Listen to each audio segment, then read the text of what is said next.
Hello, ladies and gentlemen. The NFL season is officially upon us. Had to bring my extra bling today because it's that week of the year. That being said, welcome to the MSP Initiative, MSP Talk. Today is September 12th, 2023, and we're going to get some housekeeping out of the way, and then we're going to get into the good stuff. MSPinitiative.com. This is where everything that we do here at MSP Initiative, once you learn how to spell the word initiative, is set. So if you go under sessions, this very session that we are on is being recorded, and it will be posted here in both podcast and video format, so you could go backwards and rewind. Thanks for everyone that came out to Community Minds in Denver. We are officially going to be planning some upcoming Community Minds in 2024. So stay tuned on that a little bit closer towards the end of the year. But we really thought that this was a really cool format that changed the vibe of, I don't know, every single channel event it seems like you've ever gone to, but I digress. Upcoming shortly, between now and the end of the year, we have two more, and they're the biggest ones, block parties or after parties. So the first one is at DattoCon / Kaseacon / Autotask Community Live Day Resurrected, I think. It's a little bit of everything. So on October 3rd, 2023, starting at 10 p.m., we will be at the Hard Rock Cafe right down the water from the Intercontinental Hotel in Miami. And you will find us opening multiple venues, including the Hard Rock, for a after party / block party. If you're an MSP, you happen to be in South Florida, you want to stop by, no problem. So you can register ahead of time on this page. I really recommend that you do that so that you don't have to wait in line. Lastly is the MSP Community Block Party in Orlando at IT Nation. This one will be on November 8th, 9 p.m. On International Drive. There's a Ferris wheel, can't miss it. That is called Icon Park. We'll be taking over half of Icon Park, putting some venues together, doing a live concert for the MSP community, which we did last year with the All-American Rejects. This year, there might be not one, not two, but maybe three 90s recognizable bands you would have heard on the radio. So that's going to be really cool. 100% free as well. Definitely should register ahead of time. Definitely encouraged to be proactive there. We have some community offers from companies in the sandbox that are just trying to hook you up. Check those out. And lastly, our industry calendar, which keep on getting asked from every which way. Hey, do you have 2024 up yet? We're starting to work on it, right? People are starting to send all these dates and things coming through. I believe somebody said this past year in even though 2023 is not finished yet, or something like 230 events just in the US alone. Sorry for our friends in the North. I know you guys have events over in Canada. And then, of course, down in Australia, New Zealand, and all sorts of Europe events. And, we'll eventually categorize these. But here, just in the US, there was 230 plus events, which means if you really wanted to be on the road, probably could. That being said, we'll update our community calendar so that you know what's coming up in 2024. All right, that is all the housekeeping. I know that was a lot, but it's effectively everything that we try and help out with. Now you know. And today's guest of the podcast has never been on before, so this is the first time. So buckle up, should be interesting. We have Melissa Hockenberry. How are you doing today, Melissa? I'm good, George. Thanks for having me on. I appreciate it. No, happy you were able to join us. I always love to start these off with, everybody's background, right? I mean, it's very interesting where people come from, how they kind of transited through, what I like to call MSP, the sandbox land. Everybody seems to sometimes play fun in the sandbox, sometimes not. But it's just always interesting, right? How did you kind of get started? What was your journey through? And then we kind of get to present day and we talk about what you're up to now. So, nothing that you shouldn't already know, but I'll let you give us a little bit of history. Sure. Hopefully my internet will hold on for the history because it's telling me it's unstable. So we'll try this. But so I started out kind of very unique for most people in the industry. I started out in retail. So I did graduated from college with undergraduate in marketing and did retail for 6 years, which I think everyone should do retail or food service. And before then, once you've done one of those two things, you're good to go at a small startup in Pittsburgh. And then I moved to upstate New York and actually did the nonprofit work up there and got connected with a little company called Autotask, which some people may know on the call, in 2004. So I was actually the very first person ever hired to fully support the product. I was the first product support rep for Autotask, and got to grow with that company, got to sit with the developers. People used to always say, I'm surprised you know so much about the code. And I'm like, I sat beside them when something went wrong. And we looked at the code together and they explained to me and they helped me and they, provided me that opportunity. So I came in, with a background of marketing and retail, and but had definitely done customer support and experienced things and had a good understanding of how to explain complex things. And so jumped on and loved it. And I was a couple years into it and probably one of the first people in tech that jumped out and said, yeah, I'm moving. And Autotask was amazing at the time. They're like, you have tons of knowledge. We don't want to lose you. So how about if you stay on and become a remote employee? It was a crazy thing in 2006. And so I worked remotely for them. Yeah. That's a very rare finding then. Then I went into implementation. And so met a lot of MSPs through becoming their implementation manager, moved from troubleshooting the software to the first step in implementing things and helping them get started. So implemented probably over 250 people, and then moved into a customer experience director role and retention. That's the era of my life I like to call chasing the hearse. It's just a phrase that seemed to work. So I interviewed every single customer that wanted to leave Autotask. If you ever want a depressing but incredibly powerful job, you should interview your customers who want to leave you. Actually, you should hire someone to do it because you get a lot more honest. If you're not the CEO, you get a lot more honest feedback. But did all of those for several years and learned a lot.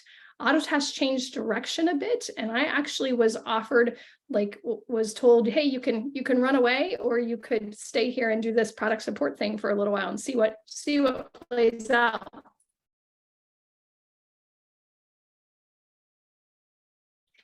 I was working remotely from a very remote place in the middle of time, decided it for me. She said, Mom, you couldn't leave. You love your customers too much. So we went, yeah, we're going to stick it out. So I stuck it out for a while and then was hired on as the training program manager. So I built the Autotask training program. I wouldn't say totally from scratch. We had a little bit before that, but I was the first person to ever focus on training the Autotask product at Autotask. And that moved into a bigger training team and then taking on the community. So the physical online community.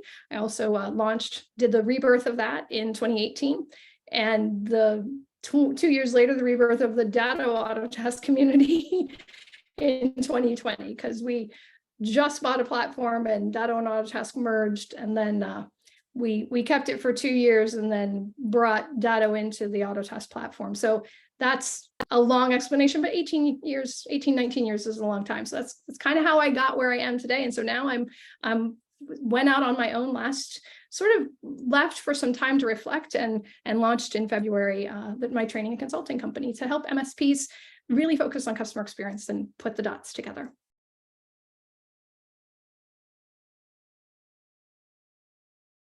Oh, sorry, I'm not.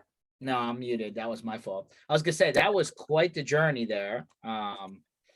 And quite frankly, a long one, right? Across a lot of different chairs inside of Autotask and then Datto.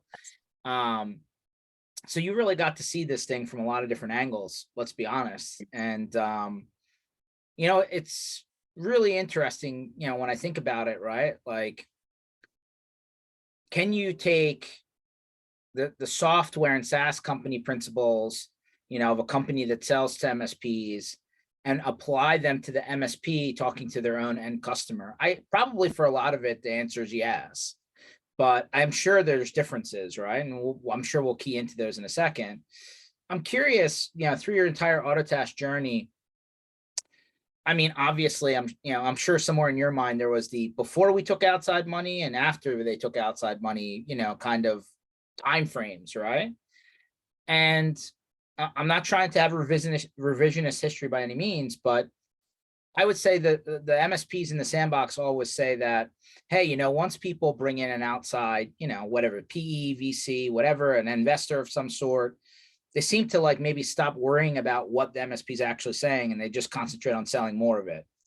Do you find that that's true, or is that far-fetched?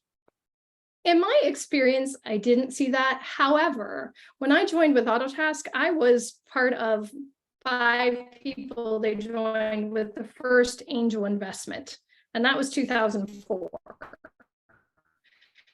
So there was very little time where there wasn't at least someone acquisition to say I was only there for a few months. And the records show I was actually leaving before that acquisition happened, because that seems too crazy that, oh, all of a sudden, and then Melissa, I decided in August of 21 that I was going to be on my way out. Other things just confirmed, but I would say there are times where that definitely does happen. In my experience, from my side of things, I had a very customer-centric view. I did at one point work in the sales org, as an underneath account management when I was doing the customer retention and experience. And so I did see a little bit of that. I'm sure that there's always a bit of that driver, right? No one invests without looking for a return. However, I felt that's why I stay. Yeah, that's why I could stay as long as I could, because I did feel there were really good people advocating for the customer inside of the process. And I could not have been with a company 18 years, and 18 years is astronomically long, but I always like to put it in the form that I changed jobs every 2 years. And 8 of my 10 jobs I had, no one had ever done before. So it was quite the adventure. So, 18 years seems like, wow, you just sort of sit somewhere. And I'm like, no, I didn't feel like I was resting on my laurels at all during those 18 years. But what I can say is that as things evolved and as people would become less and less focused on the customer, that's always something that is against my ethos. Like, I have to focus on the customer first. That's what the whole purpose of my company is. I just think there's no sense in being in business if you don't legitimately want to help the people that you're trying to sell to. So I didn't see that, but I probably wasn't, George, necessarily on the inner workings of the drivers. I heard the KPIs. I heard my results, but I would see people continue to invest in things that did make our customers' life easier. And that's why I think I could stay as long as I did. No, that's fair. I mean, listen, you're 100% accurate that like the median like job length now, at least in the US in the last, I don't know, 25 years is like 2.5 years, something like that. So like you reinvented, what you did through your journey, which is, by the way, some people are really good starting in a basically zero, right? I have nothing. I'm basically starting something from the ground up. And like, they're kind of just self-starters, are really organized. They know where they're wanting to go and they just run with it.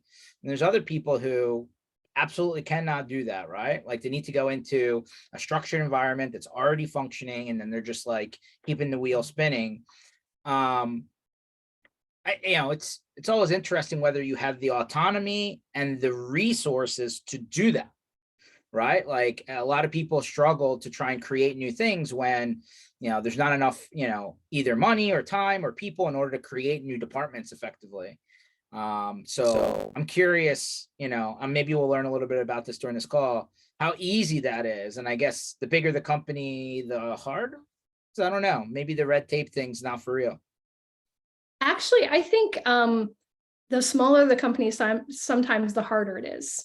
So I'm working with a client where they sort of started a new position, and the tendency in new positions is, okay, well, we're going to give you like 4 weeks to prove that this way that we're doing this right works. And it's like, no, you can't do that. Now, in a big company, if they start a new position, there's the red tape of having to get a job description and a salary range and all those things are actually really important in giving the success of somebody to perform well. So if you're like, you need to create this beautiful dress, but hey, there's no pattern, just look at it and see, and maybe actually we're going to only veil part of it. You're only going to see part of the dress. And that's what I see so many small companies do. So for me, yeah, that it was 100% that. And I had to sort of stand my ground. My little, my 50% Italian had to come out and be a little spicy at times and be like, no, we can't change this yet.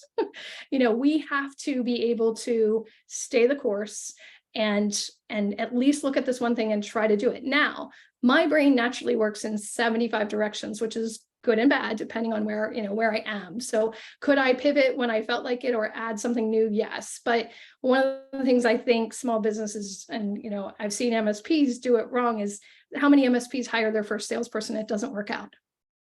How about And 99%? their second and their third. Exactly. And I want to say to them, how much your sales process has been dumped out of your head? Did you give the person a job description? Do they have the tools they need? So I think it's a lot harder for small companies to do that well, because there's a lot of stuff that they don't always do well required behind that: documentation, clear goals, staying the course, because they're used to their critical success is being able to pivot. But when you're dealing with human beings learning something, you can't keep pivoting.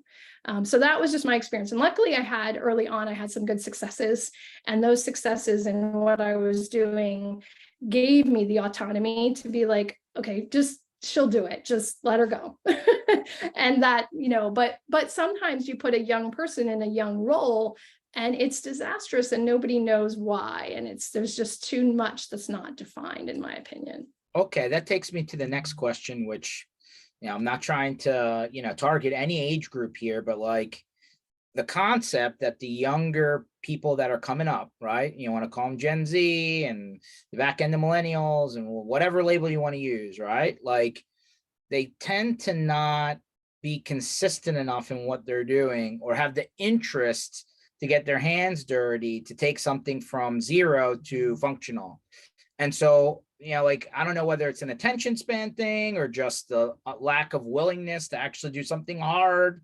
But generally speaking, when you're creating something, net new, there's a lot of things that need to be answered. There's a lot of research that needs to be done. There's a lot of structure that needs to be created.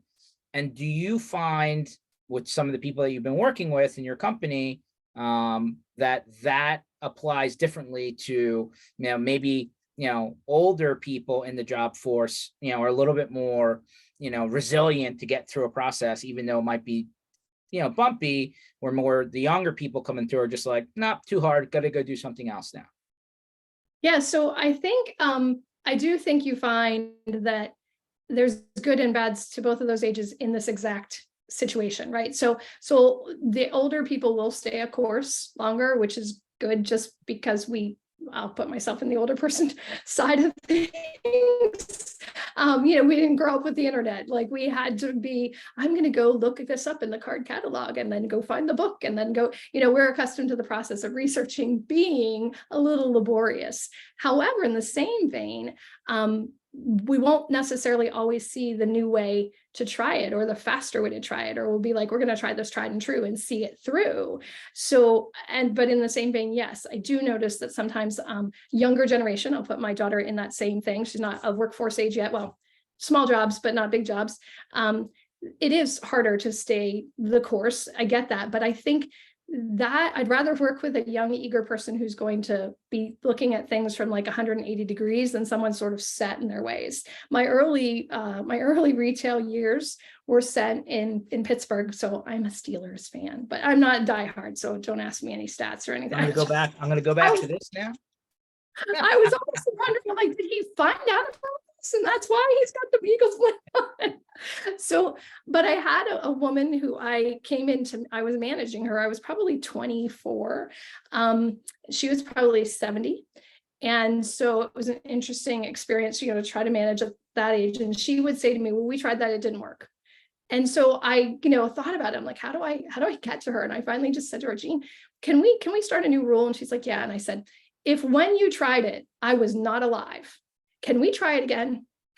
And she thankfully was like, yeah, I'm okay with that. And even just teaching her some of the words that were going to make her less defensive. Like, you can tell me you tried it before. How about when we tried that before, this is what we learned, as opposed to it didn't work, right? And we got to that, but that's the difficulty with managing older. So I've managed truly people in their 70s. I've managed all through, straight through.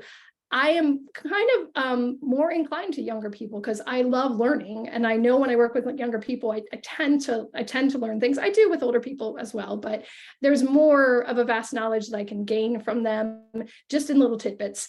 I think the key thing is creating a passion in them for what it looks like at the end. We just have to be better leaders, not managers, leaders. When we're working with that younger crowd, we have to say, this is what we're working towards. This is how we want to get there. Let's try this for this amount of time. It's very much like parenting. It really is. I'm going to do this for this amount of time. And if it doesn't work, then we'll revisit it. But if you're just like, hey, just go this course and, dig yourself this hole and we'll talk about it after you're 30 feet deep. It's not appealing in my experience to that generation. You have to build the vision instead. Tell them how long you're going to stay the course. Give them a couple, things along the line that can be small wins. And then at the end of it, you can come out together with a probably better process than you would have ever had if you have less creative people who are willing to try new things. That's my experience. Yeah, that's fair. I like that. So obviously in some capacity, you're consulting MSPs, right? In one form or another. Mm-hmm. Why would somebody pick up the phone? If they still do that, I still do. I was just talking about this earlier. Why would they contact you? What would they get your help with?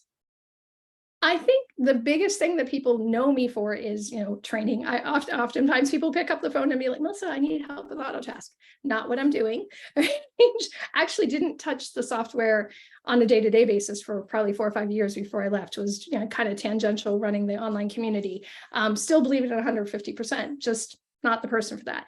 If they're saying, I can't seem to peg down this process, or I need this growth rate and I don't know how I'm going to get there, or I'm starting this new thing with my people and I'm not really sure how it's happening, or we've just grown and our communication is breaking down. How do we go better with this? Or, there's a lot of different things that we can map out. Those are all things to me that start at the core of customer experience. And most people are going to throw customer experience and customer service as synonymous words.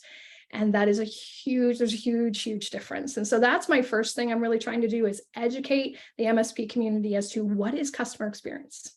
It starts way earlier than the sale. It starts even earlier than somebody actually considers themselves a prospect or you consider them a prospect. It starts with your online experience. It starts with your storefront. It starts with who you are, who your team is when they're out driving your company car. All those things are customer. Somebody's building what they think of you, and that is customer experience, whether they're paying you or not. We just call it all customer experience. And it goes the whole way to, what does it look like when you have to offboard someone? What does it look like to be a past customer of yours? So my real passion about that is usually when people bring me the challenges, underneath it all, we can find where there's an issue. I presented recently at CompTIA for MSP Ignite, and we talked about, once you get your KPIs, once you get your goals, then breaking those down and trying to understand where are the touch points in those. Touch points are every single time a customer, a prospect, not even prospect, a cold lead interacts with you, that's a touch point. And what do those touch points look like? And how are your KPIs potentially going to affect those touch points? Because I was amazed over my years, and AutoTask is no different than any other company, of things that would change. And I'd say, why didn't someone think about the customer on that one, right? Like, why did we not catch this just a tiny bit earlier than release day, right? And so I got myself thrown into a lot more initiatives that way, because like, well, if you're gonna insist, then you better come in here and tell us, what they're probably gonna think. But I was so deeply ingrained with our customers, with the MSPs. I knew their business, probably because I knew business better than I knew technology when I started, right? Like, I'm not a person who's ever networked. I will own that, right? I will never be the person that's going to tell you, here's how you could do that better. But at the core of what everybody's trying to do is be a profitable business. And, my undergraduate degree was, business administration. My MBA from UAlbany was focused on that exact thing. So that's kind of probably where I connected more quickly with MSPs, was because I noticed them as brilliant humans who didn't business well, if we can just make that a verb, right? That's fair. I just had a conversation with an MSP. There's an event in New Jersey over the weekend called TechCon Unplugged. By the way, thanks for Paco and Rick for putting that on every year. I was talking to the MSP business owner. I was like, you're in business to make money, right? Like when it's all said and done, boil it down to its reality. You're in business to generate profit and revenue for your company. Like how do you accomplish that? A lot of people have different opinions, but like if that's not the beginning, then are we in the I'm donating my time business? Are we in the sometimes I like to play with things that have blinking lights on it business? Like, sometimes I like to get on airplanes and go to events and drink some beverages business. Like what business are we in?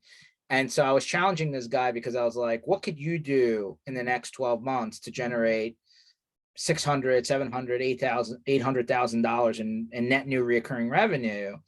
And he was like, well, maybe this, maybe that. And I was like, okay. I was like, if I'm staring at something right in front of you, the answer shouldn't be, well, I don't do that. The answer should be, well, let me see if that's an option for me, right? But I digress. 100%.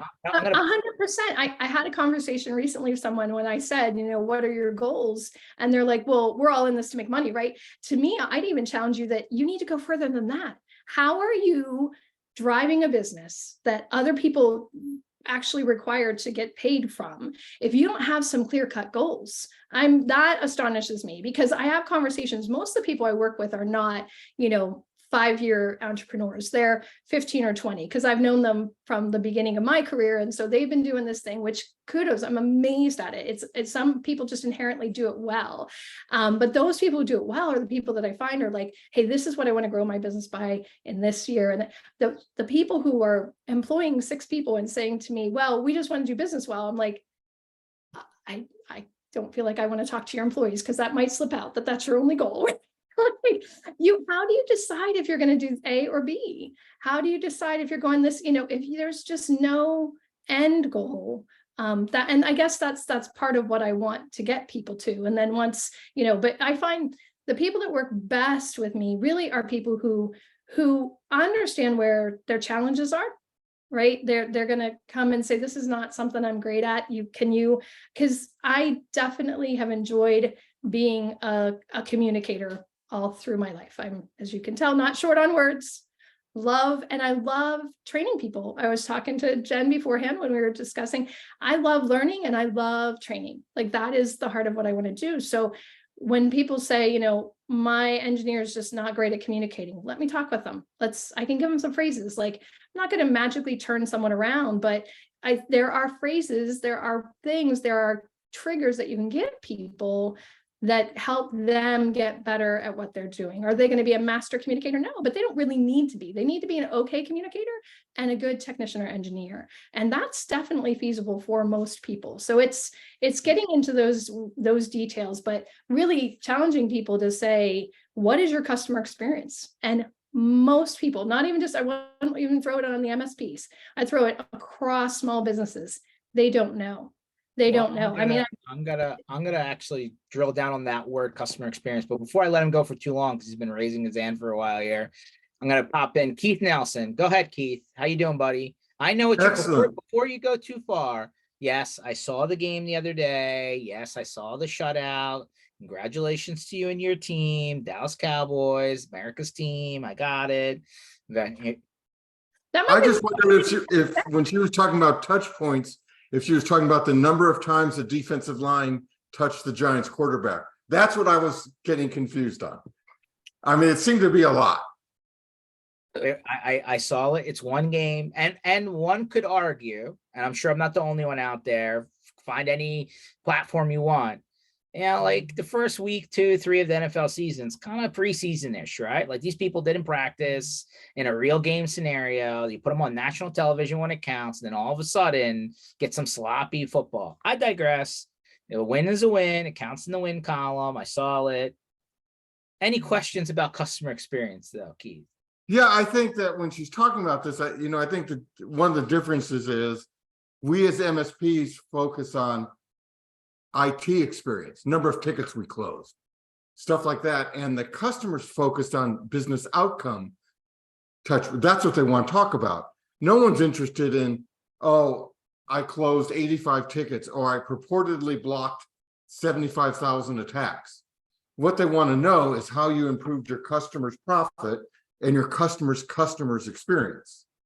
Yes. And that's when you move away from being a liability, a cost center, and becoming a real part of enhancing the business and breaking those artificial $500 per endpoint, limitations. Or 1,200 or 1,800 or some number that you'll never see. I digress. Melissa, we hear this all the time. I'm sure you have something, some thought on it, but bottom line is, the working in your business, not on your business. And a lot of people just like, it's the same thing. They're just trying to keep their head above water. A lot of MSPs, as you know, started off, in the trunk, in the basement, in the garage, came from internal IT maybe, or maybe just learned technology on their own. So they were good picking up the technicals, but from a big picture standpoint, like people were forced into quarterly business reviews. People were forced into, creating reports for their customers. People were forced into trying to get out of the, hey, something's broken, come fix it scenario. And I think, there has been maturity in the industry, right? I think we've all seen that. There's peer groups and accountability groups and just general, learning from other people on what's best and what's not. But, back to your point, the communication part, there's always this misalignment with what the customer thinks they're buying and what the MSP is actually offering. And that usually shows up in a large way when something bad happens. 100%. I do. So I do some small little YouTube videos. I give great kudos to you for keeping this thing going for like 3+ years. Cause even just doing a video a week is like, wow, this is a time consuming process. So kudos to you and your team, because it really does create value, and I respect that. But I started a video series and I started to talk about managing customer expectation, because that was really my job. I was the first product support rep. I also happened to be the first person promoted at Autotask into being the product support manager. And so I got the chance to be the person who took every escalation call. Right. And I had a phenomenal mentor in Adam Stewart. And he used to say to me, just if you're going to bring me the problem, bring me a possible solution, right? How do you figure this out? So what I found was that, customer expectations are set by customer experience. And that is the challenge that Keith, you kind of brought up too, is like, how do you get out of this? Well, you have to start from the very beginning and think about, what do I look like? So I did a video in that series that talks about, what is my tech driving like out there? What does it look like when my team is out to lunch? These might all be scary questions, but they're legit. And, what do I look like if somebody drives past my storefront? All those things are, people are forming these expectations. And what you might have is a phenomenal group of people, a phenomenal team, and somebody's like at this high level, and you're like, where did they get these? Well, because your online presence, amazing. But when did you bring in reality? Right? And so customer experience mapping is all about figuring out where these touch points are. Not anything to do with football, but you're certainly welcome to make the analogy. I'm sure we can make one before the end of this is over. And actually we can, because there's a huge payroll with the NFL, right? So sometimes your team is not even, right? And you have invested in, no one ever invests in special teams, but we're going to throw it out there. So you've invested in special teams. And so you have this phenomenal team, but then you have not gotten like offensive linemen in years. It's been years since you invest. Sometimes you've got to steal from one to give to the other. And so I am not a person who believes in, well, to be successful with customer experience, you got to give me a $500,000 budget. No. And the problem with customer experience is if you start to really look up the origins of it, it's more of what I talk about. It's been bastardized by the vendors, and I will say this, the software vendors that actually are building the software now, right? So yes, I might be in trouble for that one, but I'll tell you. All right, let me pause you. I don't know. Customer experience to me just feel like it was a combination of account management and customer service kind of glued together into some new name. And like, that's what, like, again, because people's titles change all the time, and you're like, well, what does this person actually do? And it's like, oh, I go to complain to this person now, and my bill's broken, or like, hey, like my sport ticket's stuck for 2 months. What's going on? I need, like, hey, can you help me get this unjammed? But it's kind of starting to get the feeling from you that like that's not the actual proper outcome of what customer experience is supposed to be. No, not at all. I'm going to disagree with you. I think she was right when she related to sports. Take a Okay. look at, let's pick on the Dallas Cowboys, something I rarely do. They're the most valuable franchise, not because of their latest Super Bowl wins, but because of the customer experience that they offer, right? You can still, or take the Lakers. How does the Lakers still sell out when they're a mediocre team? It's the whole experience at the arena, the excitement, the whole 9 yards. I think that's an excellent alignment. It's we're so often talking about things the customer goes, I don't care. I really don't care what you're talking about. And I'm not, you look at the way a lot of people present their QBRs, and then you hear they always skip my QBR appointment because you're boring. You're actually talking about things that they don't care. What he wants to know is, how are you going to make my business more profitable, more efficient, more effective, or increase my customer experience? We've talked about this, George. When I deal with hospitality companies, I don't talk about how many tickets I close. I talk about what was the wait time at your front desk, because that's technology, right? If you're going to start you travel a ton, George. We were at one hotel and you said something about you screw up at the desk or screw up at the flights, right? And so you're going, that's technology being delivered correctly or incorrectly. I mean, so let me rewind then, because I guess the company size is going to change which direction this comes from. If you're a small MSP, you started with the owner, and then like they started hiring people over time, like a lot of companies in the space did, granular, right?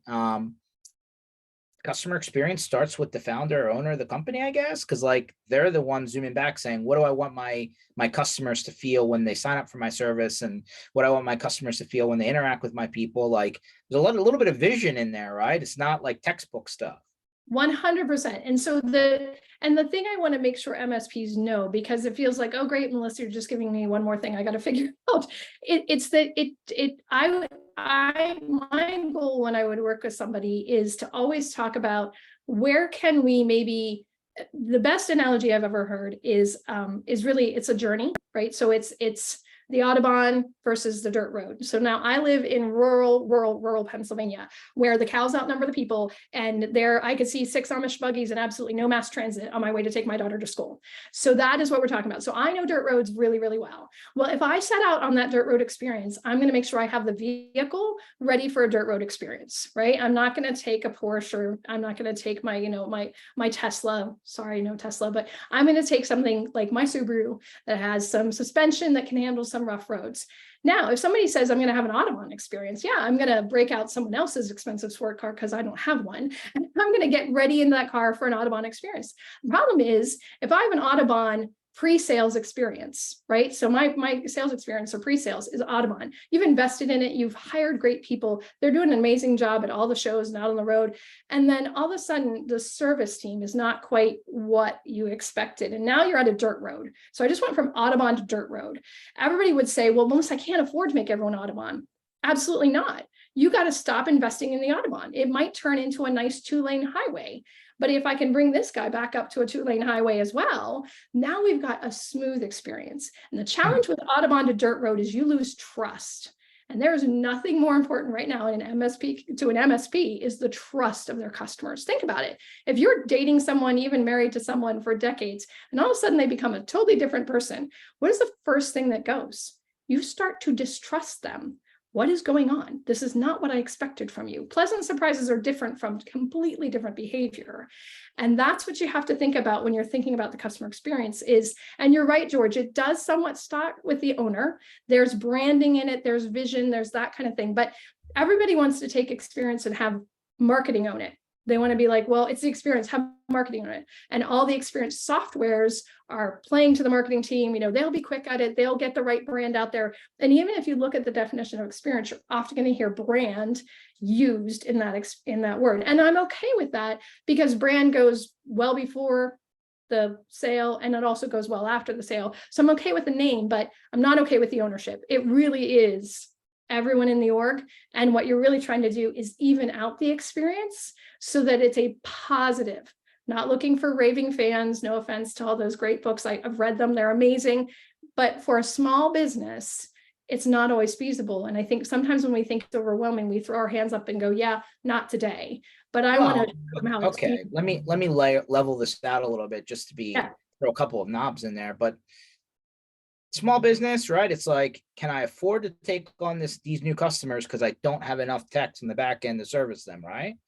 Medium business, it's, can I afford to, acquire another company, or can I afford to bring on this new business unit because we're starting from scratch, and do I have enough resources and personnel and funds allocated to make that happen? And then like big business, it's, hey, listen, like we're doing something at scale. Can the billing systems be able to handle this without a huge tsunami of complaints coming in because now everybody's bill screwed up and there has to be all these corrections and refunds, and like this happens at multiple layers. My big concern is like working backwards from successful, right? Because I always like to like, hey, here's the outcome, right? All right, let's figure out what it takes to get there. That's how I'm wired. But like that story, that journey looks way different depending on your size. 100%. Be scared. I told you before, we picked up Boeing 3 months in business without even being incorporated yet, and 2 employees. What I did do, was there some luck in there? No, I tell you, it was no luck. I read a book on lean manufacturing because on the RFP they posted, that's what they talked about. And so I didn't give them an IT bid. I gave them a bid on enhancing the lean manufacturing process on the shop floor. I didn't talk about workstations and servers, and I talked about, cone assembly stations. What is that? That's a Dell computer. But that's their terminology. That's the rest of it falls in place. We call Dell, can you partner with us? And the rest of it falls in place. You spoke their language, Keith, which is a really key element of things, right? And I ask, MSPs, how many of them have a Google News alert set up on the markets they're targeting, right? So that you can start to understand what is the language of these people. That's one of the things that became very clear for me when I started with Autotask, was that I could speak a language that MSPs needed to understand. And I was more than willing to break it down. More than willing to be patient with it. And they taught me, that's what I loved about it, was I learned so much from the MSPs about technology and things like that. And just about, being an entrepreneur. Probably would have never done this if I hadn't worked so closely with so many amazing people who are doing this very well.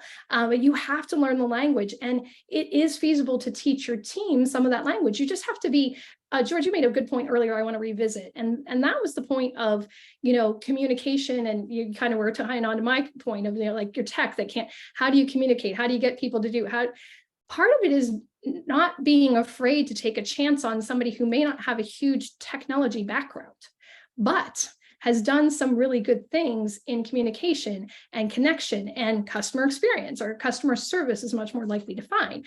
One of those things I used to find when we would go to hire product support reps in the early days of Autotask, I would always say and look for people who had done banking, or I also did, obviously, would always look for like retail management.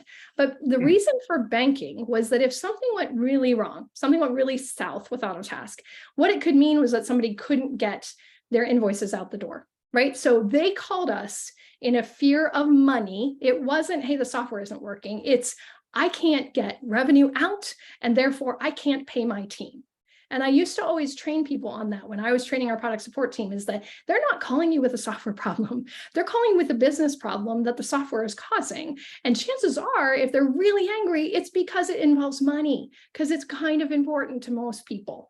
And so that's why I would say to MSPs, like, broaden your focus of who you're hiring, because chances are you could hire a less experienced tech, or even that first person that you hire to be your dispatch person. Maybe you're looking at a dispatch person and you're like, who do I hire for that? Well, you hire someone who has 75 tabs open on their computer. You hire someone who has dealt with, difficult personalities. Do they need to have a tech background? That is going to be a plus. But I think sometimes you go into it with, well, we're a technology provider, so we need to get tech people.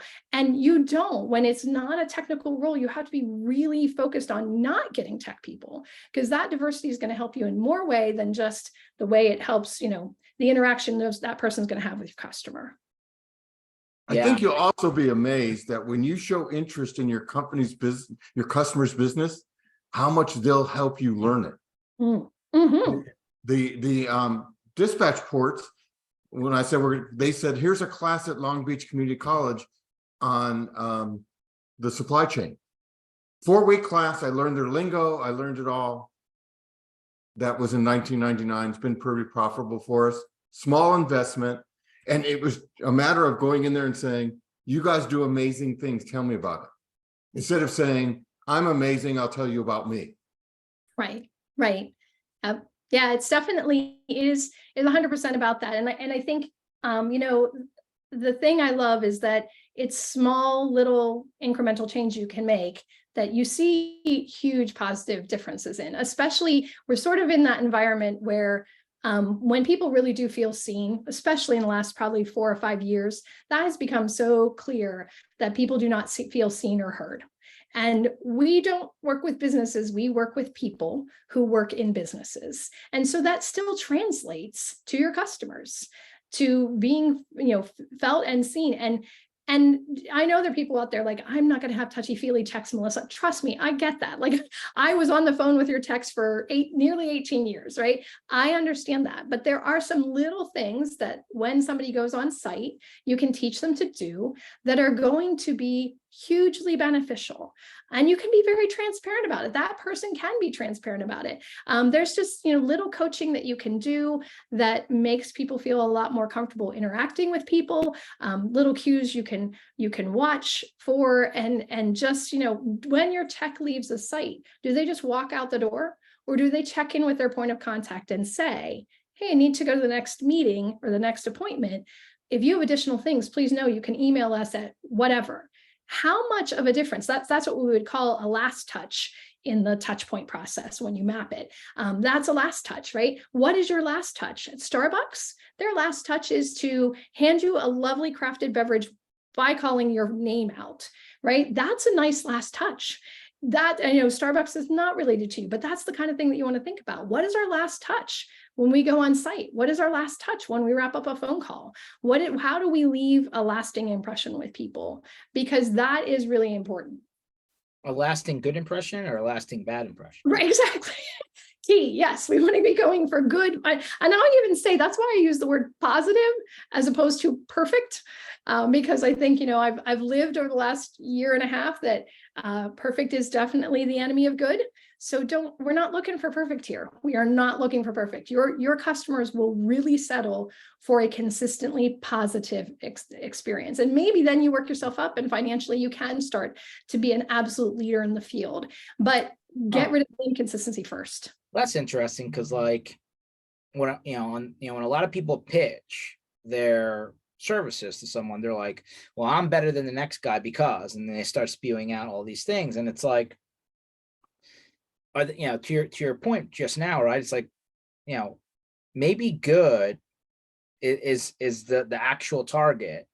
Because like we all saw, for years, and I'm sure you've heard it, I'm going to say it for the billionth time, I feel like, well, MSPs really suck at sales and marketing, but they're good at technical services and delivery of services. But they tend to not be able to generate net new customers unless it's like a referral and somebody's like, knocking on their door. I mean, but the comment there on the reverse is, well, I can be really good at sales and marketing and just be okay at service delivery, and I'll be a much more profitable company. Doesn't comparing yourself, even saying you're better to other companies, make you more the same as them? All of a sudden, it's like, you're not buying. If you were just looked at one car, a Ford Fiesta, whatever, and you didn't look at the other cars, you're going like, they're all the same. Now it's just about price. Isn't that what you're doing when you're saying, oh, my ABC widget is better than his ABC widget? And you're going, well, it's just a bunch of commodities. Yeah, And I don't think you ever want to compare on that side of things, because you don't want to get into a battle on price. But George, to speak to your point, I think that what I a couple weeks ago I did a video that kind of probably was one of those controversial things, you could say. I basically said, I don't think MSPs should worry so much about sales and marketing until they get their customer experience straightened out, because in its very definition, an MSP is a subscription-based entity, right? So you get your revenue from a recurring process. And granted, if you are brand new, you need to get people. That's all there's to it. But if you're an established MSP and you don't know how your customers experience you, and you're just saying, well, we just need to sell more, we need to market, you're just gonna throw people into something you don't know what it looks like, right? That's like getting married when you haven't figured yourself out. That's just wrong, right? It doesn't. So you need to understand what your experience looks like. And my experience with that has been is once you get that to a positive place, you are going to continue with those referrals, right? You are going to continue. Is it okay for someone to suck at sales and marketing if they're actually making enough money for their goals, through being really good at what they do? Should you be horrible at it? Probably not horrible, but I don't think I think we have it out of order in a lot of cases for MSPs, and probably for a lot of small businesses, period. But especially, I could only say it so much because of the subscription model, that if you're going to say recurring revenue is the way we're going to work, which is what that says, why are we not understanding the customer experience first? It's the same argument I made internally from Autotask. I would always say to people, like, got to get this right. We would advocate for releases that were completely about fixes, because we're like, hey, these are the people that are, you guys might have sold, way back then, a $250 a month customer. We made them $250,000. We as the service team, right? And that's really what it is. That's what you're selling. They're selling one thing. And then ultimately your services team is making them the $250,000 customer that they become. That's how I've seen it and how I've seen it work. But I think, yeah, that's obviously people who are pushing for sales and marketing coaching would not love me for that. So kind of what I'm getting from you is you need to build the blueprint ahead of time so that when you start to send people down the road, like it's already set properly so that, they don't come back and say, what is going on? Something's not right. Versus, hey, generate customers first and figure out what the journey looks like later. And then effectively you're consuming the journey at the same time they are, and like you're rewriting things as you're going along. But like, I'm going to be honest, I think a lot more people are doing door number 2 rather than door number 1. Absolutely. 100%. And I think there's a point where you have to do that. Have I done that in my past year of absolutely in building and planning what I'm doing? Am I doing it, bits and pieces and try 100%, but there's a point where that doesn't make sense anymore. So there's people that have been looking at this for maybe it's 5 years, 7 years, 10 years. It depends on, I think, the maturity that you brought to the business to begin with, but I couldn't say an exact time where you pivot and you go, okay, I need to plan now, right? But there's a point in your business where maybe you've been at that same level and you can't understand why you can't get leveling up. I think that's when you have to start to say, okay, I need to be more strategic. It needs to be more than just haphazard, working on the car while we're driving it kind of process. And that's really where my ideal client sits, is that person who's like, I am really thinking that I need to do something more. I'm not sure how I do it. I know some of the places it's broken, but I'm not 100% sure. I don't have everything documented, so I couldn't really tell you, but could we get to documenting this and understanding how we improve it to then make it scalable? Because a lot of the things you do in the early years of your business are not scalable, not even remotely, right? Yeah. Well, so I like the message. Me and Keith Nelson have joked many a time where, some of the people in the messaging out there is sales fixes all, right? Winning solves all problems. But if you can't matriculate the business, then it doesn't matter, right? Like you're just going to end up either in a legal situation that's not comfortable and end up costing you more money anyway, or you'll never actually get the revenue to begin with because that person will never actually get to the point where they they're willing to send you the funds to do whatever it is that you're going to do. So, yeah. And if we tie it to customer experience, you're building a bunch of enemies out there. that are on social media, that are going to events, that are right. Like you're not building advocates when you're doing that. No, By that's the way, fair. I think for smaller companies like me, you're going like, you can't afford a salesperson and a customer service person. They're the same people. They have the same personality. I think for when you're starting small, for me, we've talked before, it's not about fixing your problem. The first call is, I care. I care about what you're going through and I'm going to take care of it and you're important. That's the same personality I look for in the people I want to sell. That's just me. Maybe other people think different, but to me, they're the very same people. And they are selling. Every time they help a customer, they're selling. Definitely true. Yeah, you have to give them a model that rewards that behavior, because sales is not always rewarded for being caring. But as long as your model's set to do that, I think it's great. I think it's great 100%. I think your first impression should always be caring. So yeah. 100%. Melissa, where do people find out more information about like your company and how to contact you and like maybe see if you can help them with something? Sure. I have a wicked long company name. So I just took a domain that's FTFTAC. So the first letter of every word there. You can also just find me on LinkedIn and follow me. If you wanted to tune into the LinkedIn, that's where I do post the new video each week. So if you're looking for some of the tidbits there, that's probably the easiest way to follow along this journey. Awesome. Well, for somebody that's literally been most of your professional career on the vendor software side of MSP land, you surely have been able to, learn a lot of the things that a lot of the people at the smaller size probably never even thought about, right? So a little bit of scale definitely gives people perception and a little bit of visibility, right, about what comes next. So I think that there's a lot of things that you can, provide vision on that people probably didn't even think about. So that's pretty cool. Guys, this session, go ahead. Just thanks for the opportunity. Appreciate it. Absolutely. This session was recorded.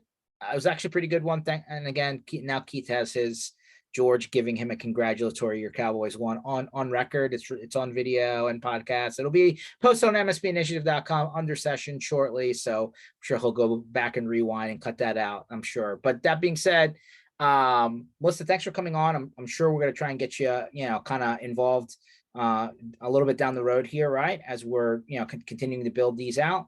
And I definitely think we should talk to you maybe about one of the future MSP Community Minds events where we do workshops, right? We bring experts in to do workshops on a topic. You probably could crush that. So I would love it.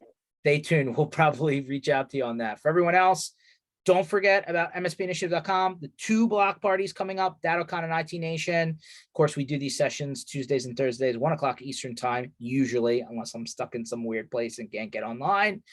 For everyone else, have a great rest of your week, and we'll catch you on the next one. Bye, guys.